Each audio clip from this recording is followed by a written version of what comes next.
बहुएं ताली तो बजा दो। आज तुम्हारे पक्ष में बोल रहा हूं मैं, ध्यान रखिए। कौन बोला आज किसने सद्बुद्धि दे दी?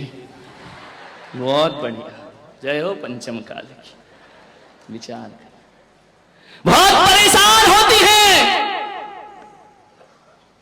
आज बहुओं की स्थिति वह है घरों में। उस बहू ने कहा महाराज बहुत पीड़ा होती है हमें भी, हम भी परिवार छोड़ के आए हैं, हम भी इस घर को अपनाते हैं, लेकिन इस घर ने हमें आज तक अपनाया नहीं। क्या होता, क्या फर्क पड़ता है?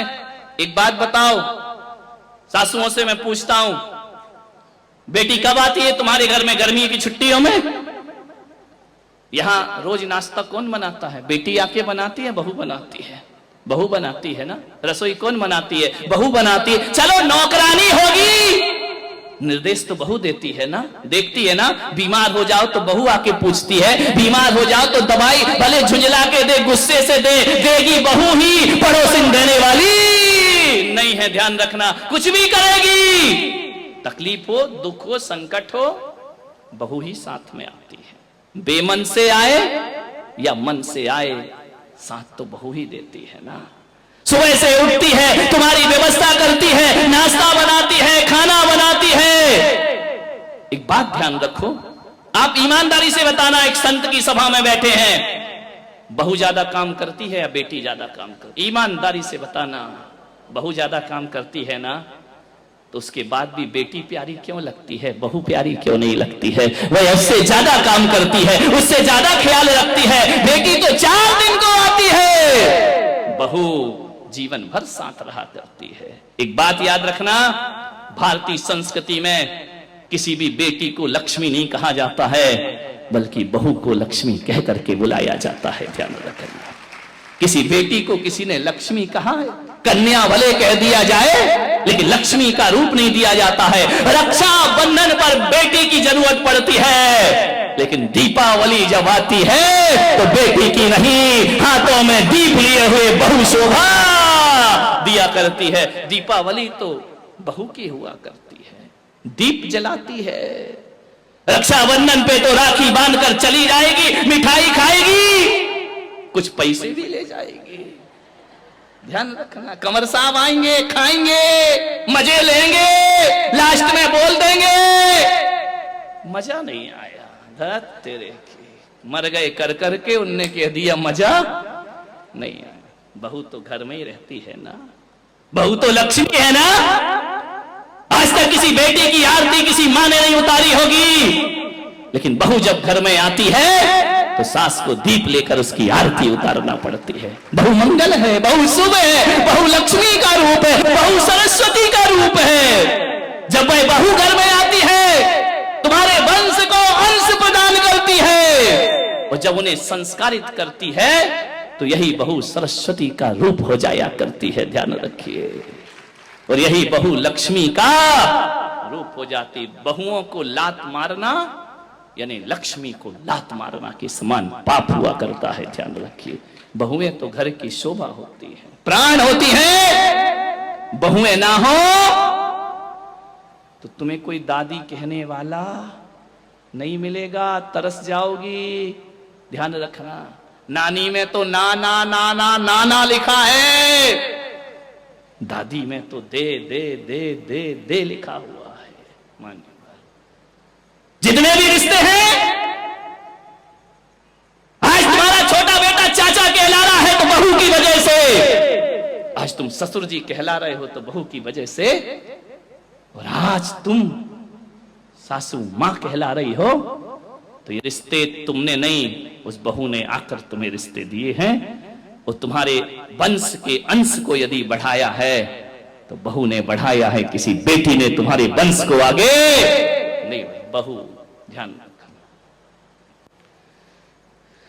कितनी भी पूजा कर लेना, 1 घंटा पूजा करना मंदिर में, स्वाध्याय करना, सामायिक करना, माला फेरना, भगवान महावीर ने कहा है शरीर और आत्मा में भेद करोगी तो सम्यक दृष्टि हो जाओगी, और बहू और बेटी में भेद करोगी तो मिथ्या दृष्टि हो जाओगी। ध्यान रखना, बहू बेटियों में भेद की रेखा मत खींचिए। कितना भी प्रवचन सुन लो, कितनी भी समाज सेवा कर लो, कितना भी धर्म कर लो, यदि बहू से नफरत करती हो तो आपकी पूजा पाठ सब एक पाखंड है, एक ढोंग है। कुछ नहीं होने वाला, इससे कोई कायाकल्प होने वाला नहीं है। ये पूजाएं तुम्हें स्वर्ग नहीं भेज सकती हैं, ये पूजाएं तुम्हें मोक्ष नहीं ले जा सकती हैं। कितना भी कर लेना, समाज में बड़ी बड़ी माला पहनने से कोई महान नहीं हुआ करता है। अरे एक बात याद रखना, ये समाज की मालाएं कोई हकीकत की नहीं हुआ करती है, 80% तो धोखेबाजी हुआ करती है। आपसे मैं निवेदन करना चाहता हूं, समाज के सम्मान में कोई व्यक्ति महान नहीं होता है, अपने घर में जो सम्मान पाता है वो दुनिया में महान हुआ करता है। अपनी बहू की नजरों में उठी हो क्या? अपने परिवार की नजरों में अच्छे बने हैं क्या? नहीं बनते हैं। दुनिया की नजरों में महान बन जाओ, कोई कीमत नहीं हुआ करती है। अपने घर की नजरों में ऊपर उठने का प्रयास करिए।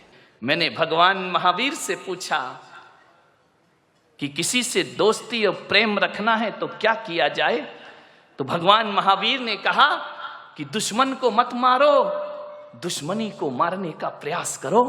यदि दुश्मनी को मार दिया, दुनिया में कोई दुश्मन रह ही नहीं जाएगा। महावीर ने दोस्त को मारने की बात नहीं कही है, दुश्मनी को खत्म करो। ध्यान रखना, रावण को मारना कोई राम का उद्देश्य नहीं था। रावण की रावणियत को मारना राम का उद्देश्य हुआ करता था। मान्यवाद। बहुत प्रशंसा करो दुश्मन की। दोस्त सबसे बड़ा राजदार होता है हमारी जिंदगी का। ये बच्चे जो बात अपने माँ बाप से शेयर नहीं करते, वो बात दोस्तों से शेयर किया करते हैं। मान्यवर, किसी लड़की की शादी करना हो ना, शोभा ताई शादी का बहुत बना रहे ना, मैं भी थोड़ा सा टिप्स दे दूं। किसी लड़की की शादी करना हो तो लड़की के माता पिता को क्या देखना चाहिए? आप यही देखते ना, कितना कमाता है, कौन से जॉब में है, इसका पैकेज क्या है, आप यही देखते हैं। इसकी जाति कौन सी है, आप यही देखते हैं। इसके माता पिता कौन है, परिवार फैमिली बैकग्राउंड क्या है। धोखे में आ जाओगे ये सब देखोगे तो। मैं पुलक सागर कहता हूं, फैमिली बैकग्राउंड अच्छा हो तो कोई जरूरी नहीं कि औलाद अच्छी हो। फैमिली बैकग्राउंड दशरथ का बहुत अच्छा था, लेकिन कैकेयी का चरित्र बहुत गड़बड़ था। ध्यान रखिए, फैमिली बैकग्राउंड अच्छा होने से बेटा अच्छा होगा जरूरी नहीं है। लेकिन मैं पुलक सागर आपको कहता हूं कि आपको यदि अपनी बेटी की शादी करना है, उसके हाथ पीले करना है, उसका रिश्ता लेकर के जाना है, तो ना घर देखना, ना परिवार देखना, ना आप ये देखना कितना कमाता है, आप तो ये देखना कि जिस लड़के से अपनी लड़की की शादी कर रही हूं, उसके दोस्त कैसे हैं, उसके यार कैसे हैं, उसके मित्र कैसे हैं। अरे पिता जैसा है बेटा वैसे ही होगा, कोई जरूरी नहीं है। माता जैसी है बेटा वैसे ही होगा, कोई जरूरी नहीं है। ध्यान रखना। लेकिन ये बिल्कुल जरूरी है कि दोस्त जैसे होंगे लड़का वैसा। दोस्तों का बैकग्राउंड देखो, आप ये देखो किसके साथ उठता है, किसके साथ बैठता है, कहां जा। माँ बाप से छिपके काम करते हैं लड़के, माता पिता को पता नहीं चलता। और दोस्त सड़कों पे बाहर क्या करते हैं। किसी भी बेटी की शादी करो तो लड़के के दोस्तों के बारे में जानकारी जरूर लेना। यदि लड़का अच्छा होगा तो अच्छे लोगों की संगति में उठता बैठता होगा, वो लड़का यदि खराब होगा तो गलत लोगों की संगति में उठता बैठता। आदमी जैसे माँ बाप होते हैं वैसा नहीं होता, जैसे दोस्त होते हैं आदमी वैसा हुआ करता है। ध्यान रखिए। मान्यवर, एक सीख दी है मैंने आपको, इस पर कोई ध्यान नहीं देता है। आप बताइए ना, एक बेटा सही गलत किसकी वजह से होता है? बाप की वजह से, मां की वजह से नहीं मेरे भाई। एक शराबी बाप भी चाहता है कि मेरा बेटा शराब ना पिए, ध्यान रखना। एक जुआड़ी भी चाहता है कि मेरा बेटा जुआ ना खेले, और एक बेश्या भी चाहती है कि मेरी औलाद इस गंदगी में जीवन ना बिताए। ध्यान रखना। एक चोर ने भी ये सपना नहीं देखा होगा कि मेरा बेटा चोर बने। कोई माँ बाप औलाद को चोर नहीं बनाते हैं, कोई माता पिता औलाद को झूठ बोलना नहीं सिखाते हैं, कोई माता पिता शराब पीना नहीं सिखाते हैं, कोई माता पिता सिगरेट पीना नहीं सिखाते हैं। सिगरेट पीने वाला बाप भी चाहता है कि मेरा बेटा सिगरेट ना पिए। ध्यान रखना मान्यवर, मालूम है सिगरेट पीना कौन सिखाता है? दोस्त सिखाते हैं। सबसे पहले शराब पीना रिश्तेदार या माँ बाप ने